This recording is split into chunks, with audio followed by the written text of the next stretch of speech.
àwáyé ìkú kan ò mà sí, gbogbo wa náà ni a mà dágbádá ikú. Bíbélì ìwé mímọ́ fìdí ẹ̀ múlẹ̀, ó ní a ti fi lélẹ̀ fún ọmọ ènìyàn láti kú ní ẹ̀ẹ̀kan ṣoṣo. Bíbélì ní lẹ́yìn ikú ìdájọ́ ló kàn, tó túmọ̀ sí wípé gbogbo ẹ̀dá ènìyàn náà ni ó máa ṣe kíni, náà ni ó máa kú. Àdúrà tá má máa gbà ni wípé kí Ọlọ́run kó jẹ́ kí ọdún jìnnà síra wọn. Báyọ̀ Black lorúkọ tèmi, mo kí yín káàbọ̀ síkànnì Odùduwà Voice TV. Ǹjẹ́ ẹ ti gbọ́? Ṣẹ́yin náà ti rí ìròyìn yẹn? Ṣé ìròyìn yẹn ti déwájú yín? Ṣẹ́yin náà ti rí i? Ẹ bá mi wò ó. Ṣé ẹ ti rí obituary yìí? Ṣé lóòótọ́ ni wípé Don Richard ti kú? Ṣé lóòótọ́ ni? Kí ló pa Don Richard? Kí ló ṣe Don Richard? Last year, ọdún tó kọjá yìí, òun ni gbajúgbajà òṣèré orí ìtàgé yìí Don Richard ni wọ́n jáde tí wọ́n sọ̀rọ̀ lórí challenges tí wọ́n ń go through nípa àìsàn ara. Lẹ́yìn tí wọ́n sọ̀rọ̀, ọ̀pọ̀lọpọ̀ àwọn olólùfẹ́ wọn káàkiri àgbáláyé, àwọn tí wọ́n tiẹ̀ ti ń wá wọn tẹ́lẹ̀ tí wọn ò rí wọn, tí wọ́n wò wípé ṣé Don Richard ò ṣeré orí ìtàgé mọ́ ni, láìmọ̀ wípé àìsàn kan ni ó ń bá wọn fínra. Lẹ́yìn tí actor Don Richard tí wọ́n sọ̀rọ̀ síta lórí nǹkan tí ó ń bá wọn fínra, ọ̀pọ̀lọpọ̀ ọmọ Nàìjíríà àti àwọn olólùfẹ́ wọn káàkiri àgbáláyé náà ni wọ́n dìde ìrànlọ́wọ́ sí actor Don Richard. Bíọ́lá Adébáyọ̀ ó ṣe tiẹ̀.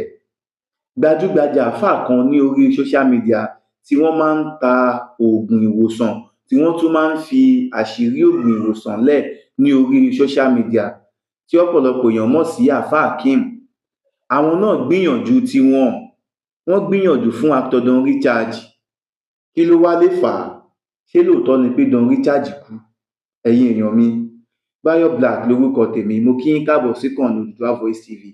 Tó bá jẹ́ pé ìgbà àkọ́kọ́ tí ń rèé tẹ́yin bá ṣẹ̀ ń wo ìkànnì yìí, ẹ má gbàgbé láti bá mi buwọ́lu subscribe button, kí ẹ dẹ̀ tan notification button yín kó lè máa notify yín ní gbogbo ìgbà tá a bá drop new video. Ẹ wo bí àṣírí ti tú o. Kí ni mo sọ fún yín? Àṣírí ti tú. Gẹ́gẹ́ bí ẹ ti ṣe mọ àwa níkànnì Odùduwà Voice TV wípé àwa la máa ń sọ òtítọ́, àwa la máa ń sọ òdodo láì bẹ̀rù ẹnikẹ́ni.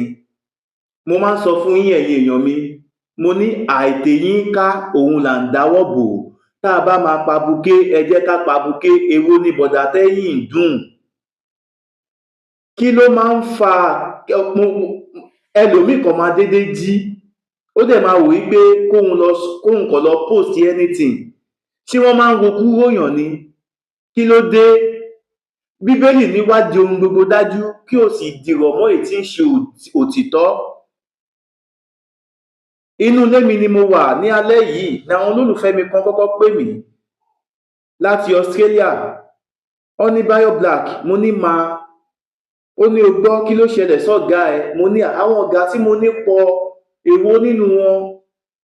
Ó ní Don Richard. Don Richard kẹ̀, bàbá má nìyẹn. Lára àwọn tí mo gbara wọn kọjá nígbà tí mo ṣì ń kọ́ iṣẹ́ eré orí ìtàgé, ọ̀kan lára àwọn ọ̀gá tí wọ́n dúró, tí wọ́n tọ́ mi sọ́nà,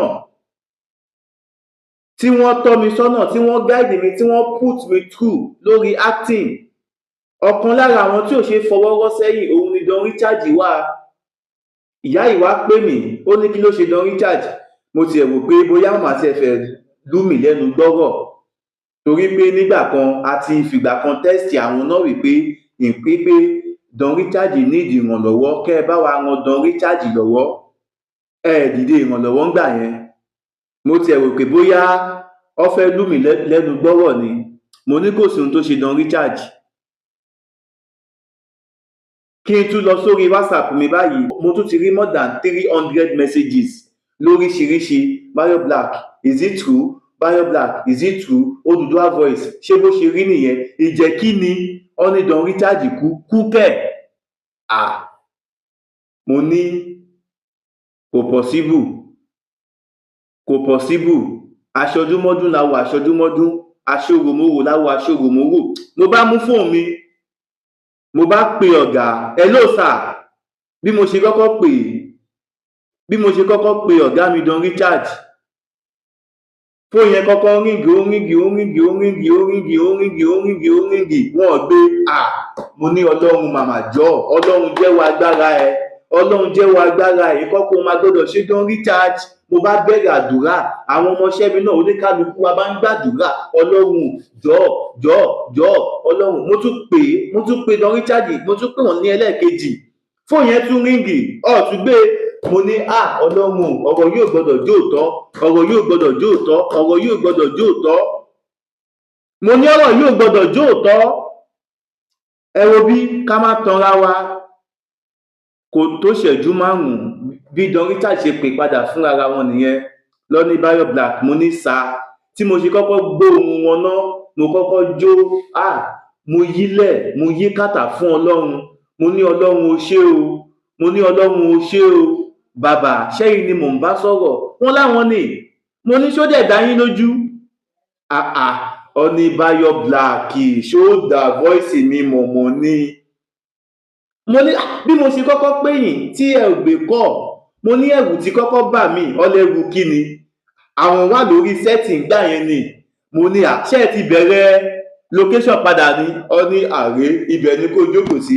Àwọn ti bẹ̀rẹ̀ location, wọ́n láwọn ti ń gba booking wípé báwọn ṣe wà yìí, iṣẹ́ tó wà níwájú àwọn kò ń ṣe kékeré, wípé location ni àwọn wà, bọ̀ BPA àwọn bó ṣe wá gbé fóònù fún wọn pé fóònù àwọn ń ring, àwọn ní pé kó dá padà. Ó ní bó tún ṣe ríngì ní ẹlẹ́ẹ̀kejì, àwọn wá béèrè wípé ta lẹni tó ń pè mí. Ó ní ló wá sọ fún wọn wípé Bayo Black ni ó ń pè yín o. Ó nígbà táwọn wá gbọ́ kẹ́ Bayo Black kẹ̀, ọmọ alálùbáríkà lọmọ yẹn, ó yá gbé fóònù yẹn wá. Ó nìkan tó jẹ́ káwọn pè mí padà nìyẹn. Mo wá ní bàbá mi sà, ìròyìn kan ń lọ lórí ẹ̀rọ ayélujára o, báwo ló ṣe jẹ́, kí ló ṣẹlẹ̀, ẹ gbọ́ kí ló ṣe yín? Ó ní àrè, ṣé àkùkọ tó máa kọ lọ́gbà, àṣà ò ní gbé lógbò mọ́. Ọmọ tí ó máa sinmi kò ní kú lójú ẹni, ó ṣèwọ̀. Bó ṣe bá mi sọ̀rọ̀ tán ní kò sí ohun tó ṣe àwọn. Mo láwọn kan gbé kiri pé olóòdì yín máa ṣaláìsí. Ó ní kí n má dá wọn lóhùn wípé ẹ wò, ẹ ti mọ̀ pé ọ̀rọ̀ ọlọ́rọ̀ kì í dún lẹ́nu tèmi. Mo wá bẹ̀ wọ́n, mo ní ọ̀gá mi sà, mo ní mo mọ̀ pé busy, you are now a busy actor. Ẹ jọ̀ọ́, ẹ bá mi ṣe voice note sórí WhatsApp mi pé kò sí ohun tó ṣe yín wípé ẹ wà láyé rere o. Ẹ jẹ́ ká jọ gbọ́ voice note yẹn, ẹ̀yin èèyàn mi, ẹ bá mi gbọ́ voice note yẹn, ẹ já jọ gbọ́. Mo mọ ká máa dúpẹ́ lọ́wọ́ Ọlọ́run. Nígbà tí Jésù jí Lásárù, ṣó tutù pa ni? Jésù pa, ó jí for life nìyẹn. Alààyè ló máa yin Ọlọ́run, kó lè yin Ọlọ́run. A dúpẹ́ lọ́wọ́ Ọlọ́run. Gbọ́n bloggers ẹ̀ náà, iṣẹ́ burúkú tó ń ṣe tó ń wá followers kiri náà ni mo jẹ́ ti kọjá eré èèyàn bẹ́ẹ̀. Ṣé ẹ ti rí báyìí? Àlàáfíà mo wà o. Dúpẹ́ lọ́wọ́ Ọlọ́run. Ohun Don Richard lẹ gbọ́ yìí. Ọlọ́run gbẹmí lọ, Ọlọ́run dúró. Gbogbo ẹ̀yin olólùfẹ́ Don Richard káàkiri àgbáláyé, ẹ lọ fi ọkàn balẹ̀. Kò sí ohunkóhun tó ṣe actor Don Richard o. Bàbá wà láyé, bàbá wà ní àlàáfíà, bàbá dúró digbidigbi. Kódà bàbá tún ti bẹ̀rẹ̀ eré orí ìtàgé padà. Bàbá tí ń lọ sí location. Ní alẹ́ yìí, ẹ̀yin náà ṣáàrì time tó wà ní orí voice note tí mo play yẹn, past 11 ó sì wà lórí set. Ìgbà tí director cut tí wọ́n wá rí pé mi ni mò ń pè wọ́n, òun ló jẹ́ kí wọ́n pè mí padà láti bá mi sọ̀rọ̀, tí mo dẹ̀ nìkan bá mi ṣe voice note yìí láti clarify gbogbo nǹkan tó ń lọ lórí ẹ̀rọ ayélujára wípé ẹ má tẹ̀lé ròyìn òfegè o, kò sí nǹkan tó ṣe Don Richard o. Don Richard wà láyé, ó wà láàyè rere, wọ́n ti bẹ̀rẹ̀ fíìmù padà. Gbogbo ìwọ tó jẹ́ content creator, gbogbo ìwọ tí ó jẹ́ òṣèré orí ìtàgé tó nídìí Don Richard, ẹ tètè kàn sí wọn. Ìwọ tó o bá fẹ́ pe Don Richard tó jẹ́ pé ó ń wò wípé mi máa mọ nọ́mbà wọn, báwo mo ṣe fẹ́ ṣe, báwo mo ṣe fẹ́ rí wọn pè, yálà o jẹ́ comedian ni, o jẹ́ content creator, ìwọ tí ẹ fẹ́ lò wọ́n fún MC, ìwọ fẹ́ fi wọ́n ṣe brand ambassador, ẹ kàn sí mi, ẹ pè mí Bayo Black, màá bá yín ṣe kí ni, màá bá yín pè wọ́n. Ẹ wo bí ẹni bá fojú àná wo kinní kan wọ́n ní pé bọra bọ́ láṣọ. Ẹ wò, Don Richard is not a busy actor. Ọ̀rọ̀ Don Richard ni wọ́n ń sọ lọ́wọ́lọ́wọ́ báyìí. Don Richard ni ọmọ tó ń sọ lọ́wọ́lọ́wọ́ báyìí. Kí ni ìwọ fẹ́ ṣe? Ṣé ambassador ló nídìí ni? Ṣé o fẹ́ jẹ́ kó bẹ polówó ọjà ni? Ṣé o fẹ́ lò wọ́n fún nínú múvi ẹni? Kí nìkan tó fẹ́ lò wọ́n fún? Ẹ bá mi sọ̀rọ̀, máa ṣe kí ni, máa connect yín papọ̀. Kò sí ohun tó ṣe Don Richard o, wọ́n wà láyé, wọ́n wà láàyè rere, ikú ò ní pa wọ́n fún wa láṣẹ Elédùmarè.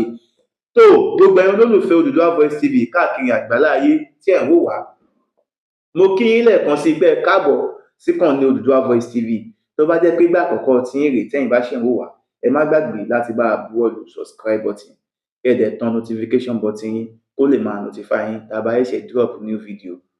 Èyí ni ọ̀rọ̀ àmọ̀ràn tèmi lórí ẹ̀yin tẹ́ máa ń sáré rí nǹkan lórí Facebook, tẹ́ máa sáré gbàgbọ́.